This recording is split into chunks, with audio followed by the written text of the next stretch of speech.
হচ্ছে সিরিয়াস কোনো পেশেন্ট হয়ে থাকে রাস্তাঘাটে ইমার্জেন্সি টাইপে, তার শার্টটা খুলে তার গায়ের উপরে বুকের উপরে দিয়ে দিব। দিলে কি হবে, তখন শার্টটা উঠানাড়া করবে। এটা কিন্তু খুব সুন্দর একটা মেজারমেন্ট করতে পারবো আমরা।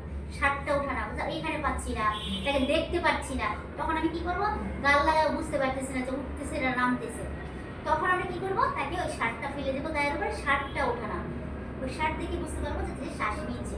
তখন আমরা গণনা করবো 1 মিনিটে 12 থেকে 16 বারের ভেতরে করতেছে কি করতেছে।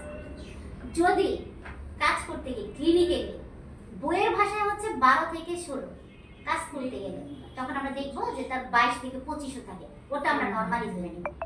25-এর বেশি যখন হয়ে যাবে, 26, 27, 28, 30, তখন কি করব, তখন তাকে এক্সটেন্ড করে দিব, গলাটা ট্রাকিয়াটা এক্সটেন্ড করে দিব। যে কোনো পেশেন্ট হোক এক্সটেন্ড করে দিব, এক্সটেন্ড করে এই জায়গাটা ফ্রি করে দিব যেন বাতাসটা ঠিক মতো নিতে পারে। তারপরে প্রায় 5 সেকেন্ড কি 10 সেকেন্ড করে আমরা আবার তাকে চেক দিব যে তার ঠিক আছে কিনা। আমি এটা ম্যানুয়ালি শিখে দিয়েছি, কিন্তু পালস অক্সিমিটার ছাড়া দেখা গেল সে শ্বাস নিচ্ছে, তার সবকিছু ঠিক আছে, নো প্রবলেম, ঠিক আছে। তারপরে যদি আমরা তার তখনও দেখি যে তার কমই আছে বা বেড়ে গেছে, কম নাই বেশি আছে, তখন সেই ক্ষেত্রে কি করব, সেই ক্ষেত্রে তাকে আমরা হসপিটালাইজেশন করব।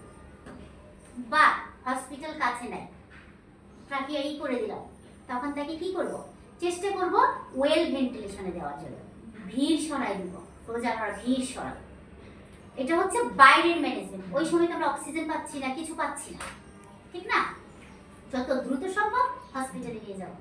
কিন্তু যদি পেশেন্টটা বাসায় থাকে, অক্সিজেন অ্যাভেলেবেল আছে, সেই ক্ষেত্রে কয়েকটা চেক আছে, যেমন পালস অক্সিমিটার দেখা আছে,